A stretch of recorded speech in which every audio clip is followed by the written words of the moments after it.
السلام عليكم ورحمة الله. بسم الله نحمده ونستعينه ونؤمن به ونتوكل عليه ونعوذ بالله من شرور أنفسنا ومن سيئات أعمالنا فمن يهده الله فلا مضل له ومن يضلل فلا هادي له ونشهد أن لا إله إلا الله وحده لا شريك له ونشهد أن سيدنا محمدا عبده ورسوله أرسله بالهدى ودين الحق ليظهره على الدين كله ولو كره المشركون. ഏറെ ബഹുമാനാദരങ്ങൾ നിറഞ്ഞ ഉസ്താദ്, പ്രിയപ്പെട്ട ഉസ്താദിൻ്റെ ശിഷ്യന്മാർ, അൽഹംദുലില്ലാഹ് ജീവിതത്തിലെ മറക്കാനാവാത്ത ഒരു അനുഭവമാണ് ഇന്നത്തെ ഈ ദിവസം. അതേക്കുറിച്ച് നമ്മളൊക്കെയും മനസ്സിലൊരായിരം സന്തോഷങ്ങൾ നിറച്ചു വച്ച് പരമാവധി സംസാരിക്കാതിരിക്കുകയാണ്. ഇവിടെ നിങ്ങളുമായി സംവദിക്കുവാൻ നിശ്ചയിക്കപ്പെട്ട വിഷയം ജെൻഡർ പൊളിറ്റിക്സിൻ്റെ സാമൂഹിക പ്രത്യാഘാതങ്ങൾ എന്നതാണ്. സ്വാഭാവികമായും ഈ അടുത്ത കാലത്തായി നമ്മൾ കൂടുതലായി കേട്ടുകൊണ്ടിരിക്കുന്ന ഒരു വാക്കാണ് ജെൻഡർ എന്ന് പറയുന്നത്. മാത്രവുമല്ല, ഇതൊരു ആശയം, ഒരു തത്വം എന്നതിൽ നിന്നും വിട്ട് അത് നമ്മുടെ പ്രായോഗിക ജീവിതത്തിൽ ഇടപെടുന്ന ഒരവസ്ഥയിലേക്ക് മാറുന്ന ഒരു സാഹചര്യം ഇപ്പോൾ ഉണ്ടായിട്ടുണ്ട്. ജെൻഡർ എന്നുള്ളത് ഒരു ബോധമാണെങ്കിൽ അതിനെ ഒരാശയമാക്കി മാറ്റുകയും അതിനെ വളരെയധികം തന്ത്രം ഉപയോഗിച്ചുകൊണ്ട്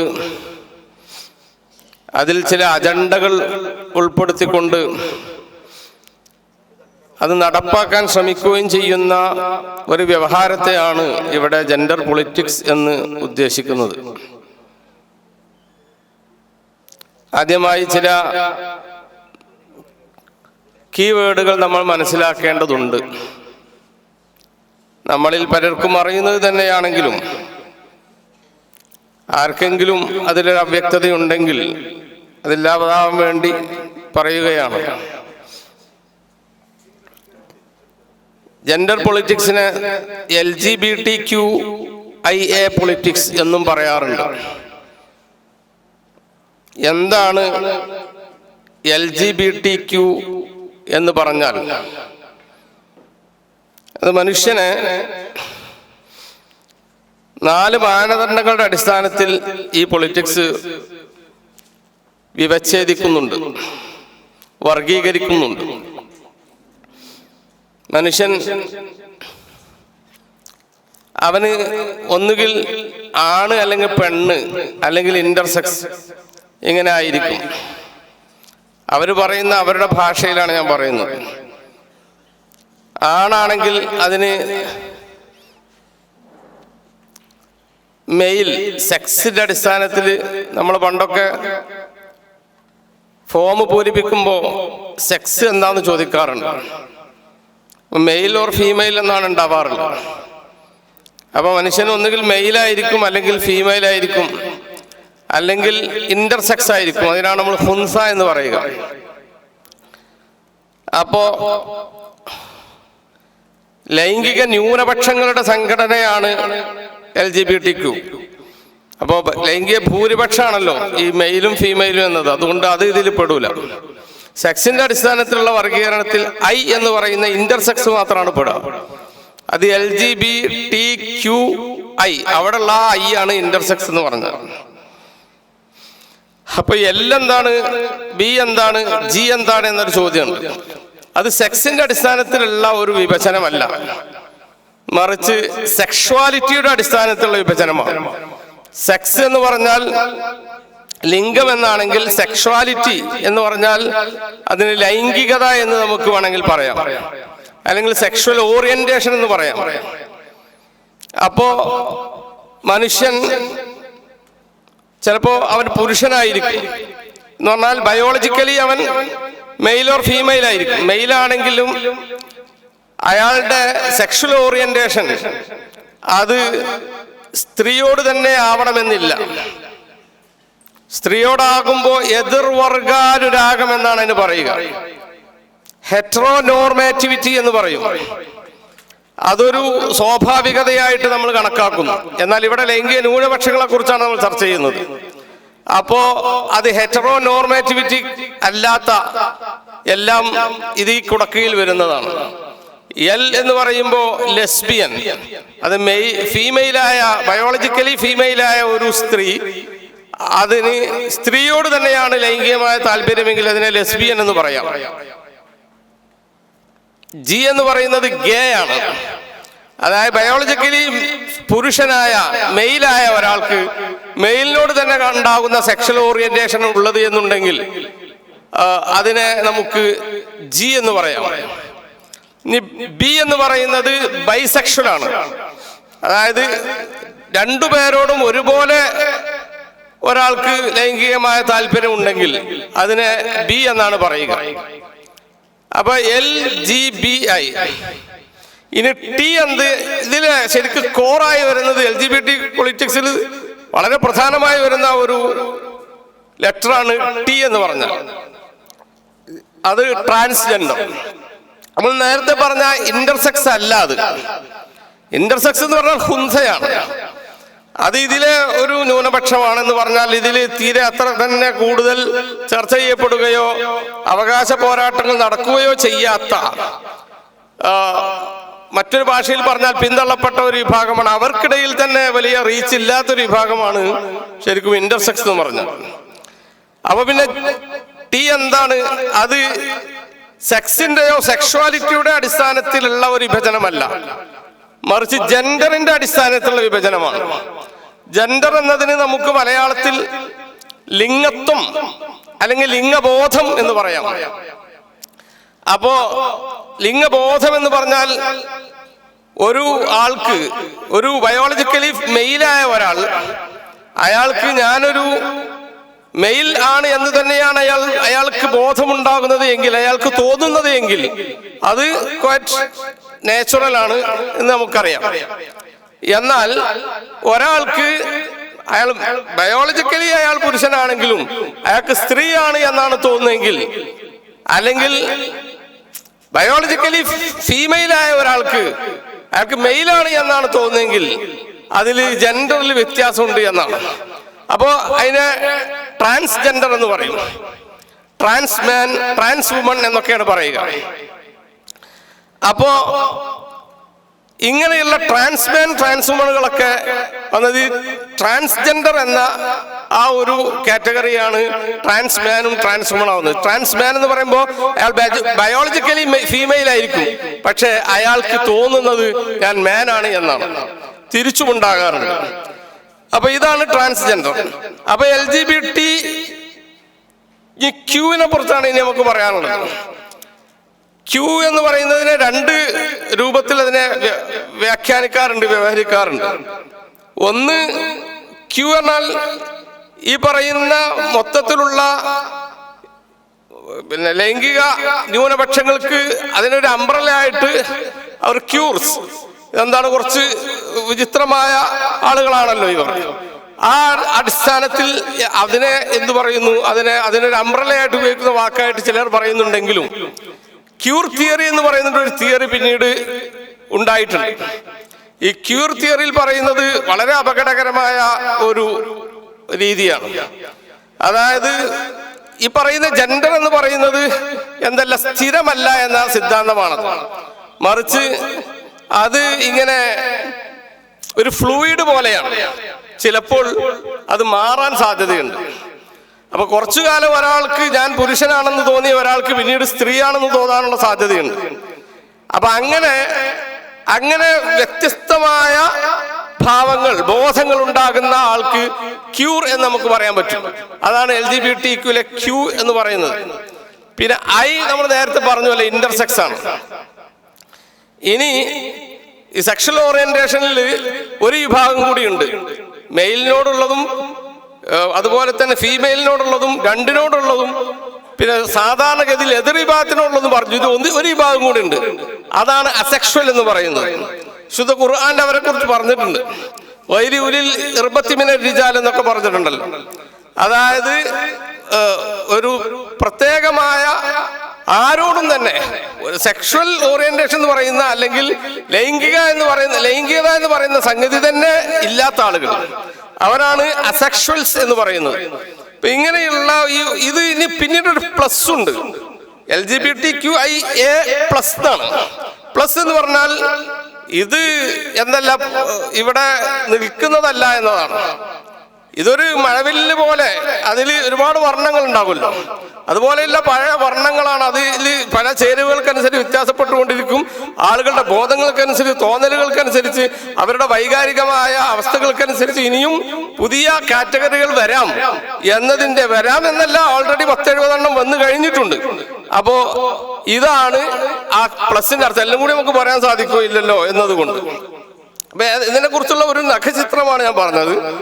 ഇനി നമുക്ക് ഈ ജെൻഡർ തിയറി ആരാണ് ഫോം ചെയ്തത്? സൈമൺ ഡി ബോവേ എന്ന് പറയുന്ന ഒരാൾ.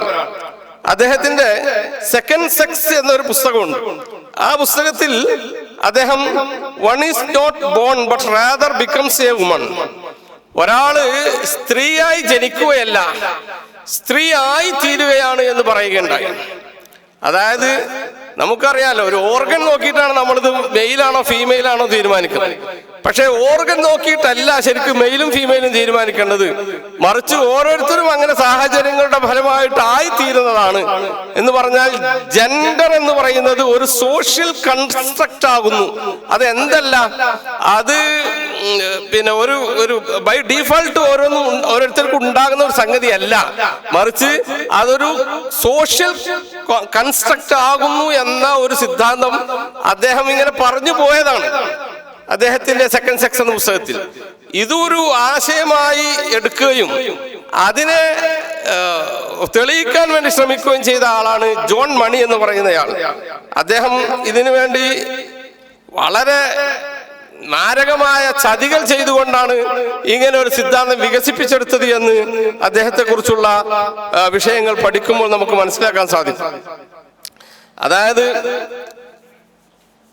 1965 ഓഗസ്റ്റ് 22 ബ്രൂസ് പീറ്റർ എന്ന് പറയുന്ന ഒരു കുഞ്ഞ് ജനിക്കുകയുണ്ടായി. അദ്ദേഹത്തിന് ഒരു ഇരട്ട സഹോദരനുണ്ടായിരുന്നു.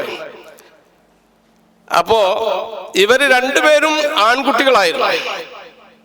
ഇപ്പോ 1996 ഇതിൽ ഈ പീറ്റർ എന്ന് പറയുന്ന ഈ കുഞ്ഞിന് ഒരു ലൈംഗിക രോഗം ഉണ്ടായി, ഫിമോസിസ് എന്ന് വിളിക്കുന്ന രോഗം. അങ്ങനെ ചേലാക്രമണം ചെയ്യാനാണ് അതിന് ഒരു പ്രതിവിധിയായി ഡോക്ടർമാർ പറഞ്ഞത്.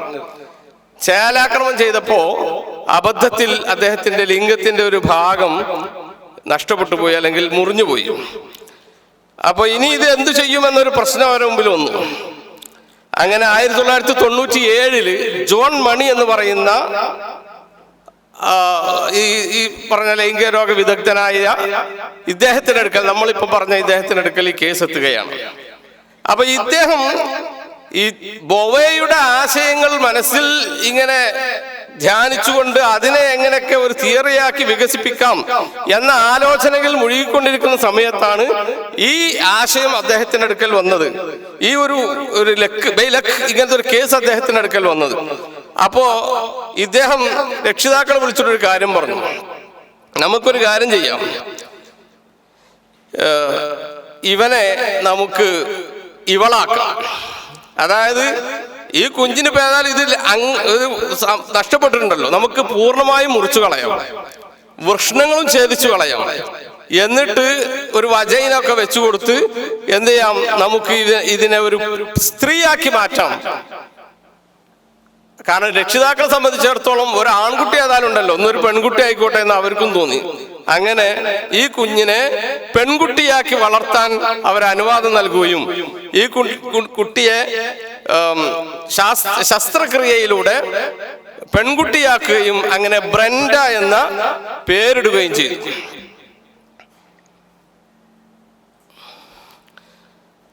ബ്രെൻഡ വളർന്നു. ഇവര് ചെറിയ കുട്ടിയാകുന്ന സമയത്ത് ഇയാള് പരിശോധനയുടെ ഭാഗമായി ഇടയ്ക്കിടയ്ക്ക് ജോൺ മണിയെ സന്ദർശിക്കണമെന്ന് നിബന്ധന വെച്ചിരുന്നു. അങ്ങനെ സന്ദർശിക്കുന്നതിനിടയിൽ എന്ത് സംഭവിച്ചു എന്ന് ചോദിച്ചാൽ ഈ സഹോദരനെയും കൂട്ടിക്കൊണ്ടുവരണം എന്ന് പറയും.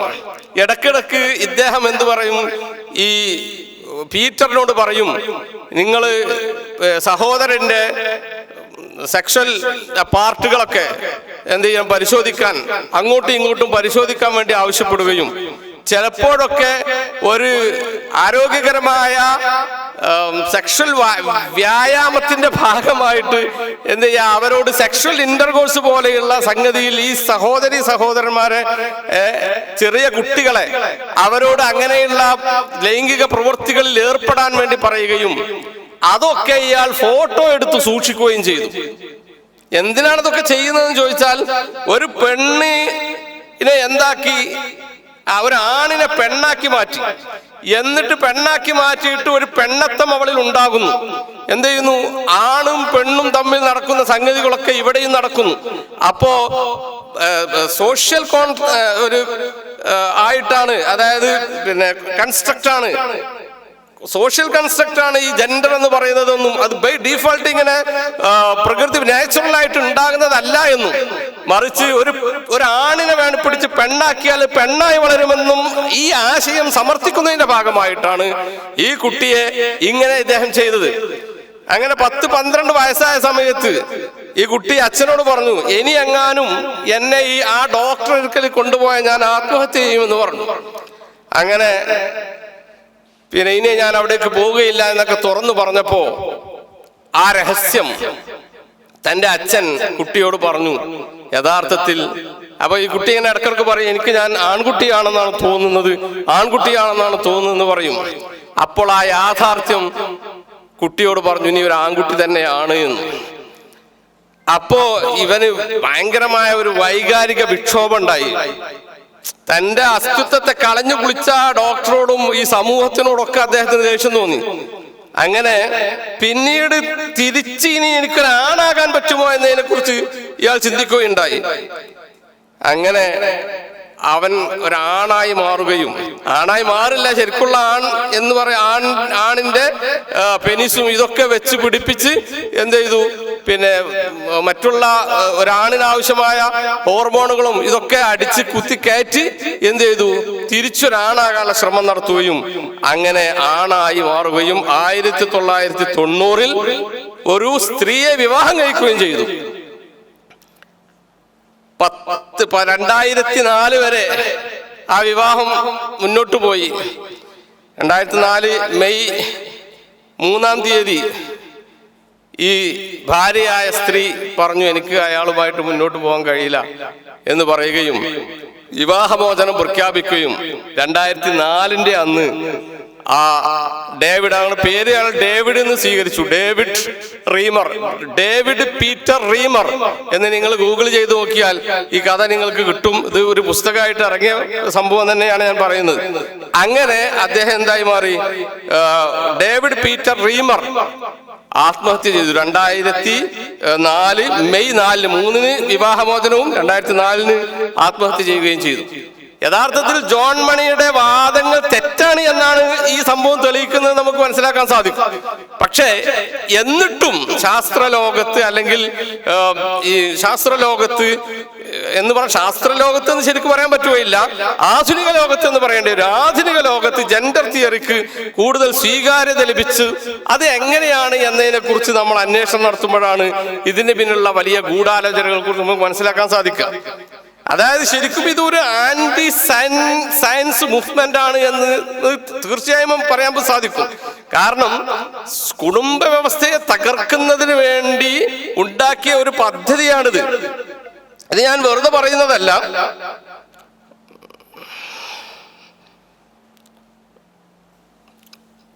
ഈ മെന്റൽ ഡിസോർഡേഴ്സിനെ കുറിച്ച് തീരുമാനിക്കുന്ന ഒരു അമേരിക്കയിലെ ഒരു സംഘടനയുണ്ട്. APA എന്നാണ് അതിന്റെ പേര്. 1844 രൂപീകരിച്ചതാണ്. അമേരിക്കൻ സൈക്കാട്രിസ്റ്റ് അസോസിയേഷൻ എന്നാണ് അതിന്റെ ഫുൾ ഫോം. അതിന് DSM എന്ന് പറഞ്ഞാൽ diagnostic and statistical manual of mental disorders എന്നൊരു മാനുവൽ ഉണ്ട്.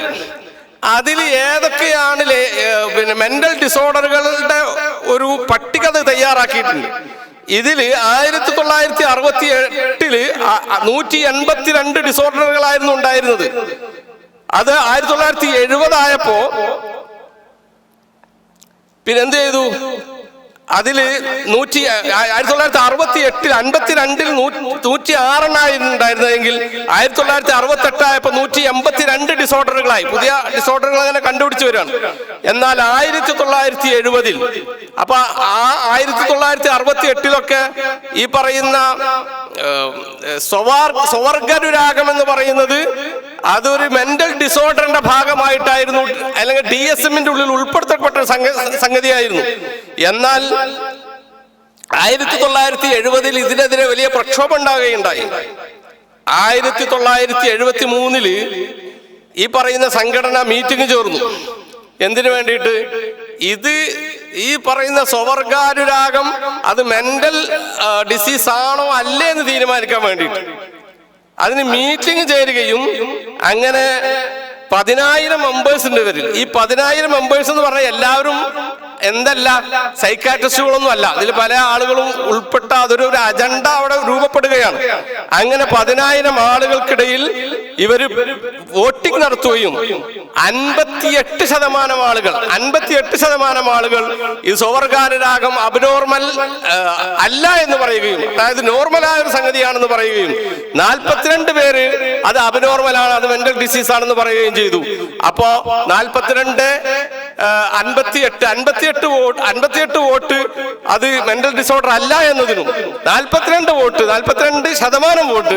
അത് ആണ് എന്നതിന് വെച്ചപ്പോൾ അല്ല എന്നത് മുൻകടക്കുകയും അങ്ങനെയാണ് സ്വവർഗാനുരാഗം അബ്നോർമൽ അല്ല എന്ന തിയറിയിലേക്ക് വന്നത്. നിങ്ങൾ ആലോചിച്ച് നോക്കൂ, ഇതൊരു സയന്റിഫിക് വിഷയമല്ലേ? ശരിക്കും സയന്റിഫിക് വിഷയമാകുമ്പോ അതിന് ലാബുകളിൽ വെച്ച് ടെസ്റ്റ് നടത്തിയിട്ട് പരിശോധിച്ചിട്ടല്ലേ അതാണോ അല്ലേ എന്ന് പറയേണ്ടത്. വോട്ടിനിട്ട് തീരുമാനിക്കലല്ലോ ശരിക്കും ചെയ്യേണ്ടത്. അതാണ് ഇത് ഒരു പൊളിറ്റിക്സ് ആയി വികസിച്ചിട്ടുണ്ട് എന്നും ഇവർക്ക് പിന്നിൽ ഒരുപാട് അജണ്ടകളുണ്ട് എന്നും നമ്മൾ പറയാനുള്ള കാരണം. അങ്ങനെ ഇതിൽ ഈ പറയുന്ന 10,000-ലധികം ആളുകളും എന്തല്ല സൈക്കാട്രിസ്റ്റുകൾ അല്ല എന്നൊരു ആശയം കൂടി നമ്മൾ മനസ്സിലാക്കേണ്ടതുണ്ട്. അപ്പോ ഇങ്ങനെ സയൻസിന് വിരുദ്ധം എത്രത്തോളം എന്ന് പറഞ്ഞാൽ ഇപ്പൊ ഒരു ആൾക്ക് ഒരു തോന്നുകയാണ്, ഞാൻ പെണ്ണാണോ എന്നൊരു പുരുഷന് തോന്നുകയാണെങ്കിൽ, ഒരാണാണോ എന്നൊരു സ്ത്രീക്ക് തോന്നുകയാണെങ്കിൽ എന്താണ് നമ്മൾ യഥാർത്ഥത്തിൽ ചെയ്യേണ്ടത്? യഥാർത്ഥത്തിൽ ചെയ്യേണ്ടത് നമുക്കറിയാം. എന്ത് അയാളോട് പറയാം, അയാൾ പരിശോധിക്കുകയാണല്ലേ ആണാണ്, എന്നാ പിന്നെ മോനെ നീ ആണ് തന്നെയാണ് എന്നൊരു കൗൺസിലിംഗ് കൊടുക്കല്ലേ വേണ്ടത്. അല്ലാതെ അയാളോട് പോയിട്ട് നീ എന്തു ചെയ്യണം, നീ വേഗം പെണ്ണാണെന്ന് എനിക്ക് തോന്നുന്നുണ്ടെങ്കിൽ നീ പെണ്ണായിക്കോ എന്ന് പറഞ്ഞ് അനുവാദം കൊടുക്കുകയാണോ വേണ്ടത്? അല്ലല്ലോ. നമ്മളെടുക്കൽ ഒരാൾ വന്നിട്ട് പറയാണ് എനിക്ക് 2 കൈയിൽ ഒരു കൈ ഒരു 5 സെന്റിമീറ്റർ കൂടുതൽ നീളമുണ്ട് എന്ന് എനിക്ക് തോന്നുന്നു എന്നൊരു ഡോക്ടർ എടുക്കൽ വന്ന് പറഞ്ഞാൽ എന്താ ചെയ്യേണ്ടത്? ഡോക്ടർ അളന്നു നോക്കണം. അളന്നു നോക്കുമ്പോ 2 കറക്റ്റാണ്. അപ്പൊ പറയും മോനെ നിന്റെ 2 കറക്റ്റാണ്, എനിക്ക് തോന്നലാണ്, ആ തോന്നലിനെ ഒഴിവാക്കണം എന്നല്ലേ പറയേണ്ടത്. അപ്പൊ ഇയാൾ പറയാം അല്ല ഡോക്ടറെ എനിക്കിങ്ങനെ തോന്നുന്നു, വല്ലാത്ത തോന്നലാണ്, അതുകൊണ്ട് ഒരു 5 സെന്റിമീറ്റർ തോന്നുന്നു മുറിച്ച് തരണം എന്ന് പറഞ്ഞാൽ അത് ചെയ്തു കൊടുക്കണം എന്നാണോ ചെയ്യേണ്ടതെന്നാ പറയുക. ബുദ്ധിയുള്ളവരൊക്കെ പറയും അതങ്ങനെ ചെയ്യാൻ പറ്റൂല, അയാളെ കൗൺസിലിംഗ് ചെയ്യണ്ട. എന്നാൽ ഇപ്പോൾ ഈ പറയുന്ന ജെൻഡർ ഡിസ്ഫോറിയ അനുഭവിക്കുന്ന ആളുകൾക്ക് കൗൺസിലിംഗ് ചെയ്യൽ നിയമപരമായ തെറ്റാക്കി മാറ്റിയിരിക്കുകയാണ്. അപ്പൊ ഈ സയൻസിന് മേൽ ഈ പറയുന്ന പൊളിറ്റിക്സ് എത്രത്തോളം വിജയിച്ചിരിക്കുന്നു എന്നതിന്റെ ഒരു തെളിവ് കൂടിയാണ് ഇപ്പൊ ഞാൻ നിങ്ങളോട് സൂചിപ്പിച്ചത്. അപ്പൊ എന്തിനാണ് ഇങ്ങനൊക്കെ ചെയ്ത? ഇതിന്റെ സാമൂഹ്യ പ്രത്യാഘാതങ്ങളെ കുറിച്ച് നമ്മൾ ചിന്തിക്കുമ്പോൾ ഏറ്റവും വലിയ പ്രത്യാഘാതം എന്ന് പറഞ്ഞാൽ കുടുംബം എന്ന് പറയുന്ന ഈ വ്യവസ്ഥ തകരും. അതെങ്ങനെ കുടുംബ വ്യവസ്ഥ തകരും? നമുക്കറിയാം ലോകത്ത് നോർമൽ ആയിട്ടുള്ളത് എന്താണ്? അത് ഹെറ്ററോ നോർമേറ്റിവിറ്റി എന്ന് പറയുന്ന എതിർവർഗാനുരാഗം എന്ന് പറയുന്ന സംഗതിയാണ്. എന്നാ ഇവർ പറഞ്ഞ ക്യൂർ തിയറിയുമായി വന്ന ആളുകൾ, ഫൂക്കോയെ പോലുള്ള പിന്നെ ആളുകൾ, ഇവരുണ്ടാക്കിയ ഒരു ഏറ്റവും വലിയ ഒരു പ്രശ്നം എന്ന് പറഞ്ഞാൽ നത്തിങ് ഈസ് നോർമൽ എന്നുള്ള, നത്തിങ് ഇസ് അബ്നോർമൽ. അബ്നോർമലായിട്ട് ഇവിടെ ഒന്നുമില്ല, എല്ലാം എന്താണ് നോർമലാണ്. തോന്നലുകളെല്ലാം എന്ന് പറഞ്ഞാൽ ഈ ലൈംഗികമായ ഈ ചോദനകളിലുള്ള എല്ലാ തോന്നലുകളും അത് കേവലം നോർമലായ തോന്നലുകളാണ്. അത് നോർമലാണ്, അതെന്തല്ല അത് അബ്നോർമൽ എന്ന് പറഞ്ഞ് അതൊരു ഡിസോർഡർ ആക്കി മാറ്റാൻ പറ്റുകയില്ല. ഇതാണ് ക്യൂർ തിയറി എന്ന് പറഞ്ഞിട്ടുണ്ടെങ്കിൽ. ഇങ്ങനെ വരുമ്പോ എന്താണ് ഉണ്ടാകുക?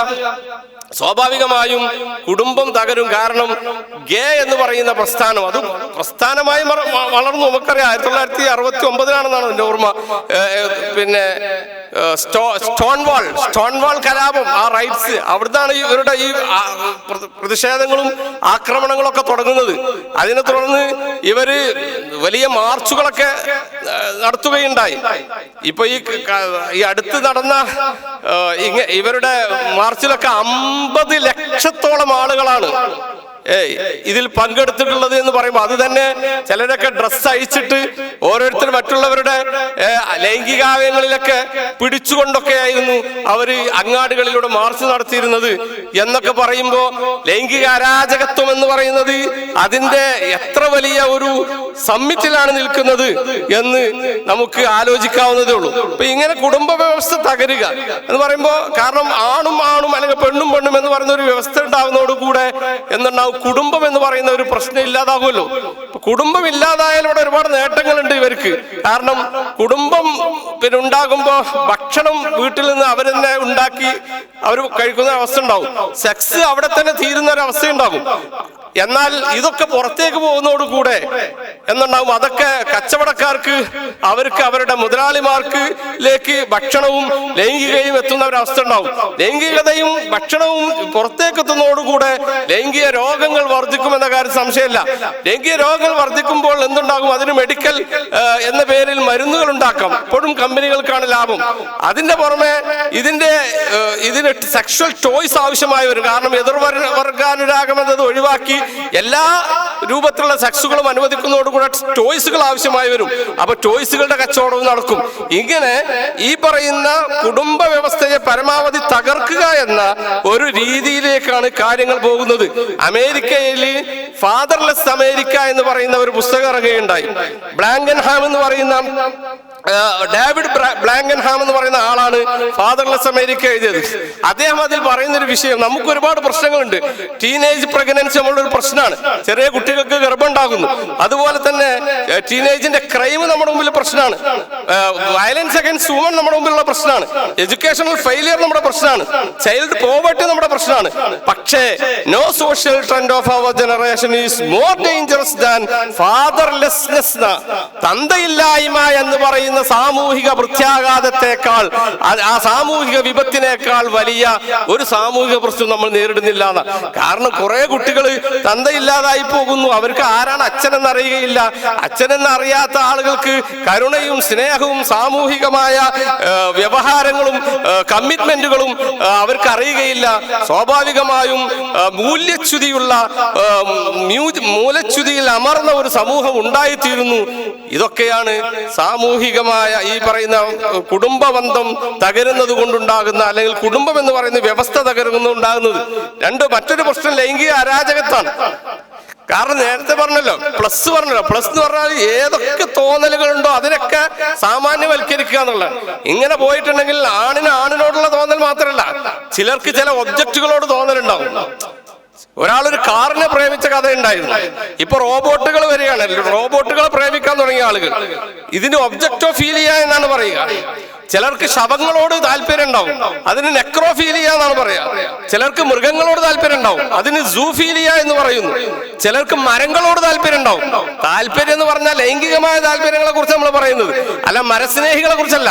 അതിന് ഡെൻഡ്രോഫീലിയ എന്ന് പറയും. നമ്മുടെ കുടുംബത്തിലുള്ള ഉമ്മയോട്, പെങ്ങളോടൊക്കെ ലൈംഗികമായ ഫീലിംഗ് ഉള്ള ആളുകൾ ഉണ്ടാവും. അതിന് ഇൻസെസ്റ്റ് എന്ന് പറയുന്നു. ഇതുപോലെ തന്നെ ലൈംഗിക പങ്കാളിയെ അല്ലെങ്കിൽ അവരെ ആക്രമിക്കുകയോ പീഡിപ്പിക്കുകയോ ഒക്കെ ചെയ്യുന്ന സമയത്ത് മാത്രം സാറ്റിസ്ഫാക്ഷൻ ലഭിക്കുന്ന ആളുകൾ ഉണ്ടാവും. അതിന് സെക്ഷൽ സാഡിസം എന്നാണ് പറയാ. നമ്മൾ ജിഷാവധ കേസ് അടക്കമുള്ള കേസുകളൊക്കെ പരിശോധിക്കുമ്പോൾ അവിടെ മാരകമായ മുറിവ് ലൈംഗികാവയവത്തിൽ വരുത്തിയതിനെ കുറിച്ച് നമ്മൾ വായിക്കാറുണ്ട്. ഇതൊരു മനോരോഗത്തിന്റെ ഫലമാണ് എന്നാണ് മനസ്സിലാകുന്നത്. അതുപോലെ തന്നെ സെക്ഷൽ മാസോക്കിസം എന്ന് പറയുന്ന ഒരു പ്രവണതയുണ്ട്. അതായത് സ്വയം പീഡിപ്പിക്കുക. ആ സമയത്ത് മാത്രമേ, ഇങ്ങനെ ബന്ധത്തിൽ ഏർപ്പെടുമ്പോൾ സ്വയം പീഡനം അനുഭവിക്കുമ്പോൾ മാത്രമേ അയാൾക്ക് ഒരു അറൗസൽ ഉണ്ടാവുകയുള്ളൂ. ഇങ്ങനെയുള്ള സംഭവമുണ്ട്. വോയറിസം എന്ന് പറയുന്ന ഒരു സംഭവമുണ്ട്. അത് സ്ത്രീകളെ കുളിക്കുമ്പോഴും മറ്റുമൊക്കെ ഒളിഞ്ഞു നോക്കുക. അപ്പോൾ മാത്രമേ അദ്ദേഹത്തിന് എന്തുണ്ടാവുള്ളൂ, ഒരു അറൗസൽ ഉണ്ടാവുകയുള്ളൂ, കൾമിനേഷൻ ഉണ്ടാവുകയുള്ളൂ. ഇങ്ങനെയുള്ള വ്യത്യസ്തമായ എക്സ്പ്രഷനിസം എന്ന് പറയുന്ന സംഭവങ്ങളുണ്ട്. ഇങ്ങനെ വ്യത്യസ്തമായ ഇതിനൊക്കെ ഈ പ്ലസിൽ നമ്മൾ ചേർത്തി കഴിഞ്ഞാൽ ഇവിടെ എന്തൊരു വലിയ അരാജകത്വമായിരിക്കും ഉണ്ടാവുക. അതൊക്കെ ഒരു അവകാശമായി അംഗീകരിച്ചു കൊടുക്കണം എന്ന് പറഞ്ഞാൽ എന്തായിരിക്കും? ലൈംഗിക രോഗങ്ങൾ വർദ്ധിക്കുമെന്നതാണ് ഇതിന്റെ മറ്റൊരു സാമൂഹിക പ്രത്യാഘാതം എന്ന് പറയുന്നത്. 2010 to 2019 വരെയുള്ള കണക്കിൽ 25% ഈ സ്വവർഗാനുരാഗികളിൽ ഇത് വർദ്ധിച്ചത്. ആദ്യമായി ഇത് കണ്ടുപിടിച്ചത് തന്നെ സ്വവർഗാനുരാഗികളാണ്. നമുക്കറിയാം, സ്വവർഗാനുരാഗികളിലെ 70% ആളുകളും ഈ ഗേകളും ഇതിന് ഈ പറയുന്ന ലൈംഗിക രോഗങ്ങൾക്ക് വിധേയമാണ്, അതിന്റെ അടിമകളാണ് എന്ന് കണക്കുകൾ പറയുന്നുണ്ട്. ഇപ്പൊ ഈ ഉണ്ടായ ഒരു കണക്ക് 2014 മങ്കി പോക്സ് 98% മങ്കി പോക്സും ഉള്ളത് ഈ പറയുന്ന സ്വവർഗാനുരാഗികളിലാണെന്ന് കണ്ടുപിടിക്കുകയുണ്ടായി. ഇപ്പൊ ഇങ്ങനെയുള്ള കാര്യങ്ങളിലേക്ക് നമ്മൾ പ്രവേശിക്കുന്ന സമയത്ത് ഇപ്പോ ആത്മഹത്യാ പ്രവണത ഇതിലുള്ള വലിയൊരു പ്രശ്നം. നമ്മുടെ നാട്ടിൽ തന്നെ ഇപ്പോ പല ആത്മഹത്യകളെ കുറിച്ച് നമ്മൾ കേട്ടിട്ടുണ്ട്. എന്താ വിഷയം?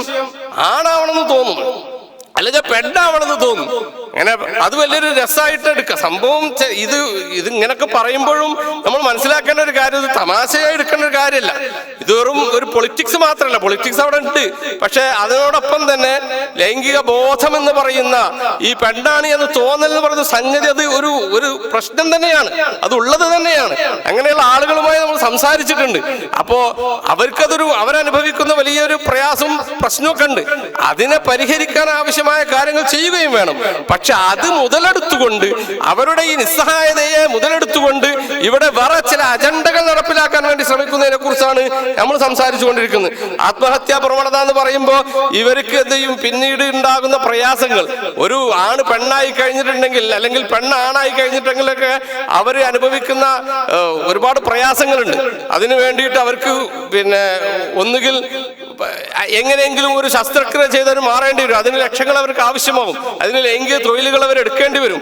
അത് കഴിഞ്ഞ് അവർക്ക് ഇതൊക്കെ ഉണ്ടെങ്കിലും ഇപ്പൊ ഒരു സ്ത്രീയെ സംബന്ധിച്ചിടത്തോളം അവൾക്ക് ഹൈദ്, നിഫാസ്, ഇങ്ങനെയുള്ള സംഭവങ്ങളൊക്കെ ഇതൊക്കെ അവരുടെ മുമ്പിലുള്ള ഒരു വെല്ലുവിളികളാണ്. അപ്പൊ ഇങ്ങനെയുള്ള പല പ്രശ്നങ്ങളെയും അതിജയിക്കാൻ വേണ്ടി ഇവർ ശ്രമിച്ചുകൊണ്ടിരിക്കുമ്പോൾ അവർക്ക് അനുഭവിക്കുന്ന വലിയ വലിയ പ്രയാസങ്ങൾ, ബുദ്ധിമുട്ടുകൾ, ഇതൊക്കെ തരണം ചെയ്യേണ്ടി വരുമ്പോൾ അവസാനം അവരെന്ത് ചെയ്യുന്ന അറിയോ? ഇതിനേക്കാൾ നല്ലതാണ് തിരിച്ച് അങ്ങോട്ട് പോകാൻ വേണ്ടി ചിലർ ശ്രമിക്കും. അങ്ങനെ തിരിച്ച് പോകാൻ വേണ്ടി ശ്രമിക്കുന്ന അതിൽ റിഗ്രറ്റ് ഉണ്ടായ ആളുകളെ കുറിച്ച് തന്നെ വെബ്സൈറ്റുകൾ ലഭ്യമാണ്. എന്ന് മാത്രമല്ല, ഇങ്ങനെയുള്ള ആളുകളിൽ ആത്മഹത്യാ പ്രവണത വളരെയധികം കൂടുതലാണ് എന്ന് കണ്ടെത്തപ്പെട്ടിട്ടുണ്ട്. അതുപോലെ തന്നെ ജെൻഡർ ഡിസ്ഫോറിയ എന്ന് പറയുന്ന അസുഖം, അതൊക്കെ വളരെ അപൂർവമായി മാത്രം കാണപ്പെടാറുള്ള ഒരു അസുഖമായിരുന്നു ജെൻഡർ ഡിസ്ഫോറിയ എന്ന് പറഞ്ഞിട്ടുണ്ടെങ്കിൽ. പക്ഷേ ഇപ്പൊ അത് വളരെ വ്യാപകമായി കൊണ്ടിരിക്കുകയാണ്.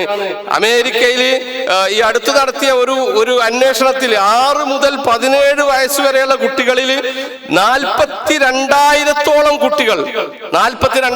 കുട്ടികൾ ജെൻഡർ ഡിസ്ഫോറിയാണ്. കാരണം ഇത് ഒരാൾ ആണോ അല്ല പെണ്ണോ ആയിട്ടല്ല പടക്കപ്പെടുന്നത്, ജനിക്കുന്നത് എന്നും അത് സമൂഹം ഉണ്ടാക്കുന്നതാണ് എന്നൊക്കെ ഇങ്ങനെ പറഞ്ഞിട്ടുണ്ടെങ്കിൽ ഈ സാധനം ഒരാളുടെ ഉള്ളിലേക്ക് കയറുമ്പോൾ പെണ്ണത്വത്തിന്റെ ചെറിയ അംശങ്ങളൊക്കെ ഉള്ള ആണുങ്ങളും ആണത്വത്തിന്റെ ചെറിയ അംശങ്ങളൊക്കെ ഉള്ള പെണ്ണുങ്ങളുണ്ടാവും. അവർക്ക് തോന്നുകയാണ് നമ്മൾ ആണാണ്, നമ്മൾ പെണ്ണാണ് എന്നിങ്ങനെ തോന്നുന്ന ആ അവസ്ഥ നമുക്കറിയാം. ഇപ്പോ ഈ കുറച്ചു കാലവും നമ്മൾ ഇവിടെ മലപ്പുറം ജില്ലയിൽ തന്നെ അല്ലെ കേരളത്തിൽ തന്നെ ഉണ്ടായ ഒരു അനുഭവം. ഒരു ചെറുപ്പക്കാരൻ, ഒരു സ്ത്രീ, അയാൾക്ക് പെണ്ണാണെന്ന് തോന്നുന്നു. എന്നിട്ട് അവളുടെ അവളുടെ ബ്രസ്റ്റ് അവൾ മുറിച്ചു കളയുന്നു ആണാകാൻ വേണ്ടിയിട്ട്. പക്ഷെ എന്ത് ചെയ്തില്ല, സെക്സ് അതിൽ ബയോളജിക്കലായ ഒരു ട്രാൻസ്ഫോർമേഷൻ ഉണ്ടായില്ല. എന്നിട്ട് എന്ത് ചെയ്തു, ഒരു പുരുഷൻ, സ്ത്രീയാണെന്ന് തോന്നുന്ന ഒരു പുരുഷൻ, അവളും മുടിയൊക്കെ വളർത്തിയിട്ടുണ്ട്, പക്ഷെ അവയവങ്ങളൊന്നും ചെയ്തിട്ടില്ല. അദ്ദേഹത്തിന് തോന്നുന്നത് അവൾ പെണ്ണാണ് എന്നാണ്. എന്നിട്ട് ആണാണ് എന്ന് തോന്നുന്ന സ്ത്രീയെ പെണ്ണാണെന്ന് തോന്നുന്ന പുരുഷൻ വിവാഹം കഴിക്കുകയുണ്ടായി. എന്നിട്ട് അവർക്കൊരു കുഞ്ഞ് ലഭിക്കുകയുണ്ടായി. കാരണം പെണ്ണല്ലല്ലോ, ശരിക്ക് ആണാണല്ലോ, മറ്റേത് അതുപോലെ തന്നെ ആണല്ലല്ലോ, പെണ്ണാണല്ലോ. എന്നിട്ട് ഒരു കുഞ്ഞ് ലഭിച്ചിട്ട് ഹോസ്പിറ്റലിൽ നിന്ന് അച്ഛൻ ആരാണെന്ന് ചോദിച്ചപ്പോ ഈ പെണ്ണ് ഈ അവിടെ പ്രസവിച്ച സ്ത്രീ പറയാണ് സ്ത്രീ പറയാണ് ഞാൻ അച്ഛനാണ്. സ്ത്രീയെ അച്ഛൻ എന്ന് പറയണമെന്ന് ഡോക്ടർമാർ പറഞ്ഞു, അല്ലെങ്കിൽ ഹോസ്പിറ്റൽ പറഞ്ഞു. പ്രസവിച്ച ആളെ കുറിച്ച് നമ്മൾ അമ്മ എന്ന് മാത്രമേ പറയുള്ളൂ. എന്നിട്ട് കുട്ടി എന്താണെന്ന് ചോദിച്ചപ്പോൾ ഇവർ പറയാ കുട്ടി ആണോ പെണ്ണോ എന്ന് പറയാൻ പറ്റൂല, അത് അവളാണ് തീരുമാനിക്കേണ്ടത്. ഇങ്ങനെയുള്ള ഒരു സാമൂഹികമായ അപജയം. എന്നിട്ട് മുല കൊടുക്കാൻ നേരത്ത് പ്രസവിച്ചു കഴിഞ്ഞ സ്ത്രീ പ്രസവിച്ചു കഴിഞ്ഞാൽ കുഞ്ഞിന് സ്വാഭാവികമായിട്ടും അവളുടെ ആ കുഞ്ഞിന്റെ അവകാശമാണല്ലോ മുലപ്പാൽ എന്ന് പറയുന്നത്. അപ്പൊ ഈ സ്ത്രീ പറയാണ് അന്ന് ഞാനത് ഛേദിച്ച് കളഞ്ഞിട്ടില്ലായിരുന്നുവെങ്കിൽ എന്ന് ഞാനിപ്പോ ആഗ്രഹിക്കുകയാണ്. ഇങ്ങനെയുള്ള പിന്നീടുള്ള ആഗ്രഹങ്ങളെ കൊണ്ട് കാര്യമില്ല. ഇങ്ങനെ വലിയ ശതമാനം ആളുകൾ ആത്മഹത്യയിലേക്ക് നീങ്ങുന്ന സംഭവമുണ്ട്. എന്റെ സമയം കഴിഞ്ഞു തുടങ്ങിയിട്ട് ഞാൻ ചുരുക്കുകയാണ്. ജെൻഡർ ഡിസ്ഫോറിയയെ കുറിച്ച് മറ്റൊരു പ്രശ്നമാണ് പെഡോഫിലിയ എന്ന് പറയുന്നത്. നമുക്കറിയാം, ഒരു കുഞ്ഞുങ്ങൾക്കിടയിൽ കുട്ടികളോട്, ചെറിയ കൗമാരക്കാരായ 6, 7, 8 ഒക്കെ വയസ്സുള്ള കുട്ടികളോട് എന്ത് ചെയ്യുന്നു, ലൈംഗികമായ അഭിനിവേശം ഉണ്ടാകുന്നത്. പ്രായപൂർത്തിയാവാത്ത കുട്ടികളോടെന്ന് പറയാം, ലൈംഗികമായ അഭിനിവേശം ഉണ്ടാകുന്നതിനാണ് പെഡോഫീലിയ എന്ന് പറയുന്നത്. ഈ പെഡോഫീലിയ ഉണ്ടാകും. കാരണം എന്താ? അനുരാഗം എന്നുള്ള സാധനമാണ്. അതിനെ ഇല്ലാതാക്കി കഴിഞ്ഞാൽ പിന്നെ പുരുഷന്മാരോട് സ്നേഹമുണ്ടാകുക, പുരുഷന്മാരോട് പ്രണയം ഉണ്ടാകുക എന്ന് പറയുമ്പോൾ സ്വാഭാവികമായും അവിടെ ഇരയാകുന്നത് കുഞ്ഞുങ്ങളായിരിക്കും എന്നൊക്കെ അറിയാം. ഇങ്ങനെ കുഞ്ഞുങ്ങൾ ഇരയായ കേസിനെ വെളുപ്പിക്കാൻ വേണ്ടി 13, 14 വയസ്സുള്ള ആൺകുട്ടികളും പെൺകുട്ടികളോടും ലൈംഗികമായ പീഡനം നടത്തിയ French accused Barnard ഡെജാഗർ, gene Claude ഗാലിയൻ, അതുപോലെ ജീൻ ബർക്കാർഡ്, ഇങ്ങനെ പല ആളുകളും ഈ കേസിൽ കുടുങ്ങിയിട്ട് അവരെ രക്ഷപ്പെടുത്താൻ വേണ്ടി 1977 69 ആളുകൾ, ആ 69 ആളുകളിൽ ജാൻ-പോൾ സാർത്രയുണ്ട്, മൈക്കൽ ഫൂക്കയുണ്ട്. ഇങ്ങനെയുള്ള വലിയ വലിയ ചിന്തകന്മാർ എന്ന് നമ്മൾ ആഘോഷിക്കുന്ന ആളുകൾ 69 ആളുകൾക്ക് വേണ്ടിയിട്ട് ഒരു ഓപ്പൺ ലെറ്റർ എഴുതുകയുണ്ടായി. എന്തിന്? ഈ ബാലപീഡകന്മാരായ ആളുകളെ രക്ഷിക്കാൻ വേണ്ടിയിട്ട്. 1979 ഇതുപോലെ 63 ആളുകൾ പേർന്ന വേറെ ഒരു ഓപ്പൺ ലെറ്റർ ലിബറേഷൻ പത്രത്തിലാണ് അത് എഴുതിയത്. അതിൽ ജെറാൾഡ് എന്ന് പറയുന്ന ഒരു 6 മുതൽ 12 വയസ്സ് വരെയുള്ള പ്രായമുള്ള ഒപ്പമാണ് പെൺകുട്ടികളോടും ആൺകുട്ടികളോടും ഇയാൾ ലൈംഗികമായി ബന്ധം പുലർത്തി. ഇതെന്തല്ല, അവർക്കൊരു പ്രശ്നമില്ല, പിന്നെ എന്തിനാണ് സമൂഹം അത് പ്രശ്നമാക്കുന്നത് എന്നാണ് ഈ ലെറ്ററിൽ ചോദിക്കുന്നത്. അപ്പൊ ചെറിയ കുട്ടികളാണെങ്കിൽ പോലും കൺസെന്റ് മാത്രം മതി എന്ന ഒരു രൂപത്തിലേക്ക് കാര്യങ്ങൾ മാറി മറിയുന്ന ഒരു അവസ്ഥയുണ്ടാകുന്നു എന്ന് പറയുമ്പോൾ ഇതിന്റെ ഒരു ഭീകരത എത്രത്തോളമാണ് എന്ന് നമുക്ക് മനസ്സിലാക്കാവുന്നതേ ഉള്ളൂ. അവസാനമായി ഒരു കാര്യം കൂടി പറയട്ടെ. നോക്കൂ, നിങ്ങൾ ഇപ്പോഴുള്ള ഒരു പ്രശ്നം ഏത് രൂപത്തിലും മനുഷ്യന് ചിന്തിക്കാന്നാണല്ലോ. അങ്ങനെയുള്ള ഈ ഒരു ചിന്തയുടെ പ്രത്യാഘാതം എന്നോണം ചില മനുഷ്യന്മാർക്ക് അവര് നായയാണെന്ന് തോന്നും. അത് തോന്നലാണ്, അതൊരു അസുഖമാണ്. സിനാന്ത്രോപ്പി എന്നാണ് പറയുക. ചിലർക്ക് പശുവാണെന്ന് തോന്നും, അതിന് ബോന്ത്രോപ്പി എന്നാണ് പറയുക. ചിലർക്ക് ചെന്നായാണെന്ന് തോന്നും, അതിന് സോന്ത്രോപ്പി എന്നാണ് പറയുക. ഇങ്ങനെയുള്ളതൊക്കെ പണ്ടും ഉണ്ടാകും, അപൂർവമായ കേസുകൾ. പക്ഷേ ഇങ്ങനെയുള്ള തോന്നലുകളെയൊക്കെ അതൊക്കെ എന്താക്കണം, അതൊക്കെ നോർമലാണ് എന്ന് തന്നെ മനസ്സിലാക്കണം എന്ന ഒരു ആശയം രൂപപ്പെട്ടതോടുകൂടെ അവർക്ക് അവകാശങ്ങൾ വന്നു, അവർക്ക് വേണ്ടി കൂട്ടായ്മകൾ രൂപപ്പെട്ടു. ഇന്ന് നിങ്ങൾക്കറിയാം, ലണ്ടൻ നഗരത്തിൽ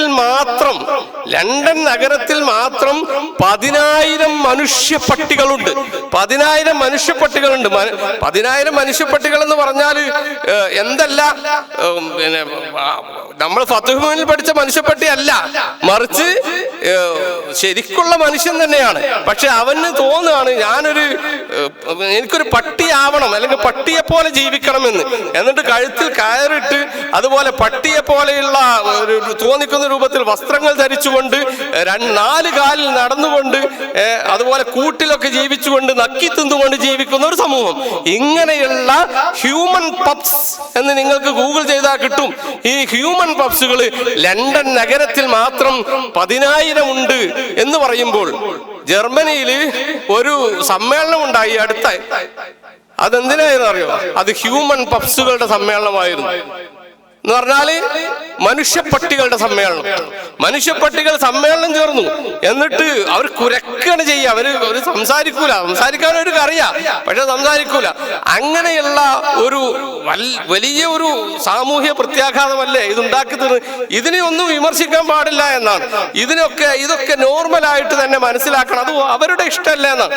ഇപ്പൊ അതിനു വേണ്ടിയിട്ട് പ്രവർത്തിക്കുന്ന അജണ്ടകൾ ഇതോടുകൂടെ പ്രവർത്തിക്കുന്ന ആളുകൾ നമുക്ക് കാണാൻ സാധിക്കും. ചെറിയ 16-17 വയസ്സുള്ള അല്ലെങ്കിൽ കോളേജിലൊക്കെ പഠിക്കുന്ന ഡിഗ്രി ഒക്കെ പഠിക്കുന്ന പെൺകുട്ടികളോട് ചോദിക്കാണ്, പിന്നെ ആണും തമ്മിലുള്ള രതിയെ കുറിച്ച് നിങ്ങളുടെ അഭിപ്രായം എന്താണ്? ഇപ്പൊ തട്ടമിട്ട മക്കനിട്ട പെൺകുട്ടി അത് അവർക്ക് ഇഷ്ടമാണെങ്കിൽ കുഴപ്പമില്ല, അത് അവരുടെ ഇഷ്ടല്ലേ എന്ന് പറയുന്ന, അങ്ങനെ അതിനൊക്കെ വളരെ നോർമലാക്കുന്ന ഒരു അവസ്ഥയിലേക്ക് കാര്യങ്ങൾ നീങ്ങിക്കൊണ്ടിരിക്കുന്നു. വൈഫ് സ്വാപ്പിങ്ങിനെ കുറിച്ച് പോലും എന്ന് പറഞ്ഞാൽ പിന്നെ ഭാര്യമാരെ വെച്ചു മാറുന്നതിനെ കുറിച്ച് പോലും പെണ്ണുങ്ങളോട് ചോദിക്കുമ്പോൾ നമ്മൾ സ്ത്രീ ശാക്തീകരണം എന്ന് പറഞ്ഞു, സ്ത്രീകൾക്ക് വിദ്യാഭ്യാസം കൊടുക്കണം എന്ന് പറഞ്ഞു, അങ്ങനെ സ്ത്രീകൾ പഠിക്കട്ടെ എന്ന് പറഞ്ഞു. അവരൊന്നായിട്ട് പുറത്തിറങ്ങി അവർ പഠിക്കാൻ തുടങ്ങി. അങ്ങനെ അവരുടെ അഭിപ്രായ രൂപീകരണം വരാൻ തുടങ്ങി. അങ്ങനെ വന്നപ്പോ വൈഫ് സ്വാപ്പ് അത് പ്രശ്നം, അത് അവർക്ക് ഇഷ്ടമാണെങ്കിൽ പ്രശ്നമില്ല എന്നുള്ളതാണ്. ഇഷ്ടമാണെങ്കിൽ പ്രശ്നമില്ല എന്ന ഒരു രീതിയിലേക്ക് മൊത്തം കാര്യങ്ങളെ മാറ്റിമറിക്കുന്ന ഒരു സാമൂഹിക ദുരന്തം ഈ പറയുന്ന ജെൻഡർ പൊളിറ്റിക്സിലൂടെ വരികയുണ്ടായി. അപ്പോ ഇതേക്കുറിച്ചുള്ള ഒരു അവബോധം നമ്മളിൽ എല്ലാവർക്കും ഉണ്ടാവണം എന്ന് മാത്രം പറഞ്ഞുകൊണ്ട് വാഖിറു ദഅ്വാനാ അൽഹംദുലില്ലാഹി റബ്ബിൽ ആലമീൻ. അസ്സലാമു അലൈക്കും വറഹ്മത്തുള്ളാഹി.